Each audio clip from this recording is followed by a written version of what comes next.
The heroes of China may be their country's greatest protectors, but only one can be decreed the strongest. Master Po, the Dragon Warrior, and Fa Mulan, the savior of China. I'm One Fish Mop, and it's my job to see who would win in a fight.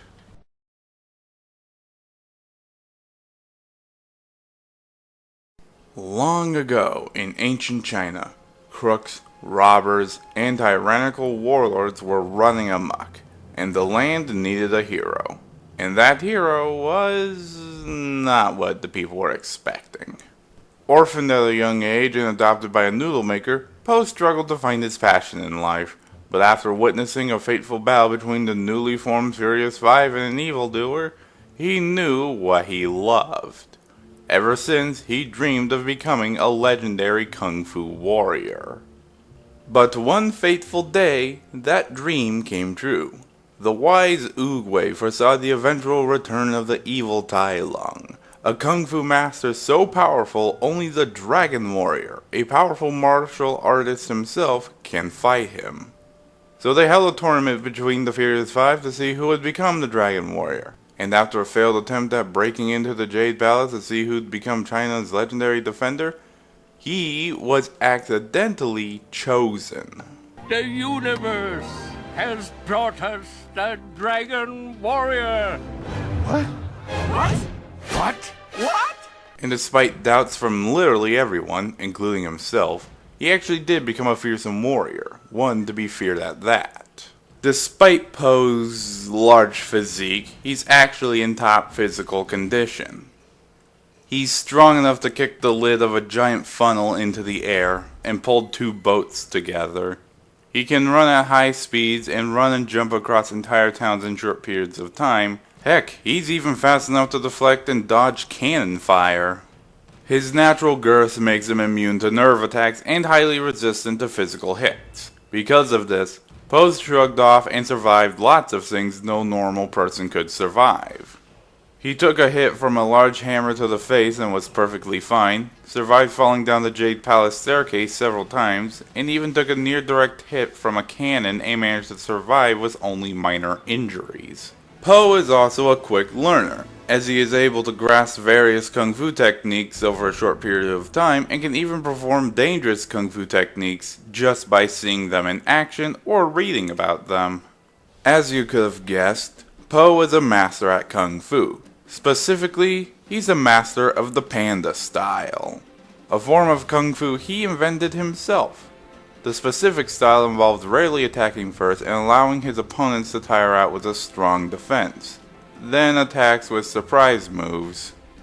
Po can improvise with the objects in the environment around him to his advantage, from makeshift stilts, fireworks, or guitars, and Po has also mastered several techniques. He can use his belly gong to slam enemies with enough force to send them into the air, can unleash a powerful barrage of kicks with Feet of Fury, wipe people's memories with the Fluttering Finger Mind Slip, and blind enemies with the Golden Lotus Clap. Po was also able to learn 2 of the 12 impossible kung fu moves. He can create a large fireball that sucks objects in like a black hole with the Mongolian Fireball, and shoot balls of energy from his palm with the Thundering Wind Hammer. But Po isn't just restricted to these techniques. He's mastered the ability to control the energy that flows through all living things, Qi. As a panda, Po has the closest connection to Qi, able to use it to give Qi to others, and is even able to form his Qi into the form of a giant dragon. But he also has another special variant on Qi, Hero's Qi, a Qi energy granted from the heavens and earth itself to one person each generation. This hero's Qi increases Po's kung fu skills and allows him to fly and fire blasts of energy from his hands, feet, and belly. It also increases his running speed, allowing him to run long distances in mere seconds. However, if his hero's Qi is used for prolonged periods, it will eventually drain. But his most dangerous technique is the Wuxi Finger Hold. The Wuxi Finger Hold? Oh, you know this hold. Not only is it Po's most powerful technique, but it's the most feared and secretive technique in the entire Valley of Peace. And all Po has to do is grab his opponent's finger between his own index finger and thumb and flex his pinky down. This affects the target's chi so greatly, it causes a shockwave of energy that extends for miles, sending the opponent straight to the spirit realm. However, spiritual creatures like Kai are immune to such attacks. Regardless of that one detail, Po has definitely lived up to its expectations. He's defeated Tai Lung, Lord Shen, and Kai, endured being punched through a building-sized piece of rock and another punch that created a shockwave.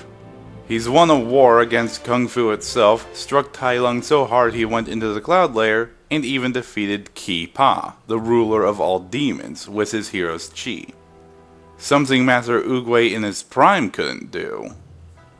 However, Po is far from perfect. Most often, he doesn't take things seriously and can be overconfident, impatient, incredibly naive, and he rarely implements strategy.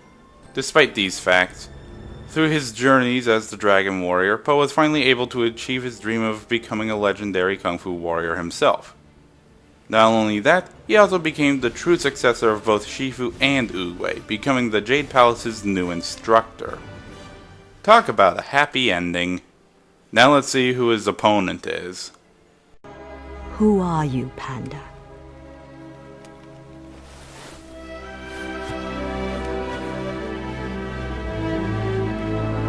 I am Po, and I'm gonna need a hat.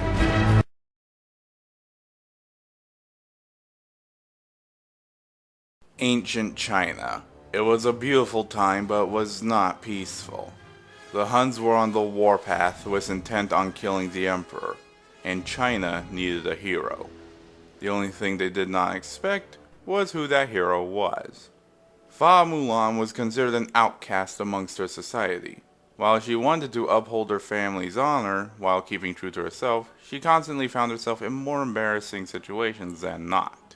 However, when she learned her old and wounded father was drafted into war to fight the Huns, she decided to go against tradition and take his place, having to keep her identity secret or face death as a result of her joining. But don't let her look deceive you. She's proven herself to be a capable warrior. She's strong enough to climb up a pole with weights on her arms, strong enough to kick down fully grown men to the ground, and strong enough to hold on to Shang for a time while holding onto a broken rope bridge. She endured a hit to the face powerful enough to send her flying back and was cut by a sword and didn't feel any pain until a couple of minutes after the initial strike. Mulan's also fast enough to dodge sword swings and is quick enough to catch 2 handfuls of fish. She's also adept in the martial arts, particularly Kung Fu, and as a result is proficient in hand-to-hand combat. But Mulan's best attribute is her mind. She's intelligent, cunning, and resourceful during combat. Like the time she quickly thought of using the last cannon to cause an avalanche that covered the entire Hun army, or lured Shan Yu into Mushu's firing range. But she doesn't just go into combat unprepared, most of the time. She carries some useful equipment. She wears armor to protect herself in combat. She carries a sword for slicing and stabbing opponents, and a bow and arrow for long-range attacks. She even uses a fan to disarm opponents. It looks like you're out of ideas. Not quite. Despite her culture saying otherwise, Mulan has proven herself to be one of China's best soldiers. She was the first soldier to solve a puzzle set by Li Shang and defeated the Hun leader Shan Yu. She trained an inexperienced Merida, became a part of Robin Hood's Merry Men, and was trusted with escorting 3 princesses of the Middle Kingdom safely to Qi Gong. But she's far from invincible. Mulan is still only human and can still receive wounds, injuries, and feel pain just like any normal person. But in the end of it all, Mulan was successful at saving all of China, restoring her family's honor, and being accepted for who she was. They're gifts to honor the Fa family.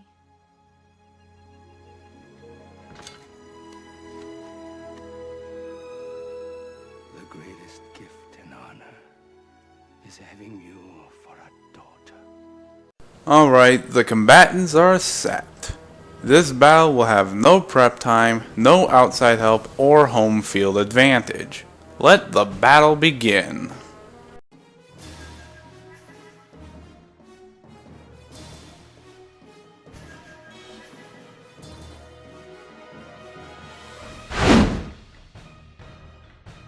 Fight!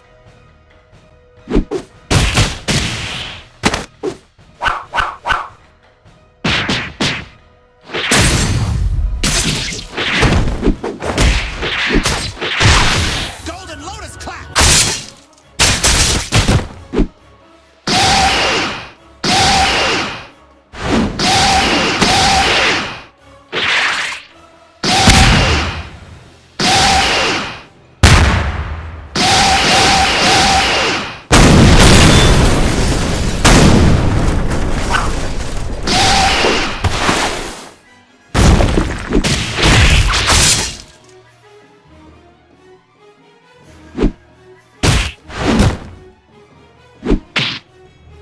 Skadoosh.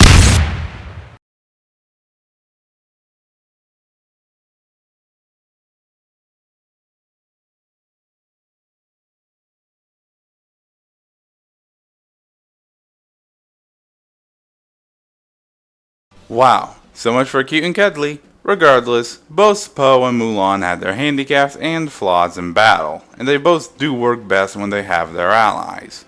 But since this is one-on-one, it relied exclusively on their skills and experience as master fighters.